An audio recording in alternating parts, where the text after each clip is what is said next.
In the spring of 1922, on an isolated farm in Bavaria, Germany, 6 people were murdered. No one saw the killer. No one heard a confession. And more than a century later, the case is still unsolved. The farm was called Hinterkaifeck. It stood alone, separated from the nearest village by fields and woods, the kind of place where every sound at night carried too far and every silence felt wrong. The family living there had already started noticing strange things before the murders. Andreas Gruber, the patriarch of the house, reportedly found footprints in the snow leading from the forest toward the farm. What made it worse was that there were no returning tracks. Someone had walked to the house and apparently never left. Then there were the noises, footsteps from the attic, sounds above the ceiling when no one should have been there. The family searched, but found no intruder. A maid who had worked on the farm before supposedly became so frightened by what she heard that she quit, believing the place was haunted.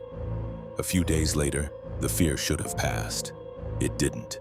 On March 31st, a new maid named Maria Baumgartner arrived at Hinterkaifeck. Her sister walked her there. She was alive when she entered the farmhouse. By the next morning, she was dead. Sometime that night, the killer began. Investigators believed 4 members of the family were lured one by one into the barn. First the old man, then his wife, then their widowed daughter Victoria, then little Kazilia, only 7 years old. In the dark of the barn, each of them was struck down with a mattock, a farm tool with a heavy iron head. The murderer then went inside the house. There in her bedchamber, Maria was killed, and in his bassinet, 2-year-old Joseph was murdered too. 6 people, 1 farmhouse, 1 night. But the most horrifying part may not be the murders themselves. It was what happened after. The bodies were not discovered right away. Days passed. The family did not appear at church. Young Cecilia missed school. Neighbors noticed something was wrong, but no one immediately forced their way in. And during those missing days, whoever committed the murders appears to have remained on the property. The animals had been fed. Smoke was seen coming from the chimney. Food in the kitchen had been eaten. Someone was alive inside that farmhouse, walking room to room, sleeping under the same roof as the dead. Imagine it. A silent farm in the Bavarian countryside. A locked house.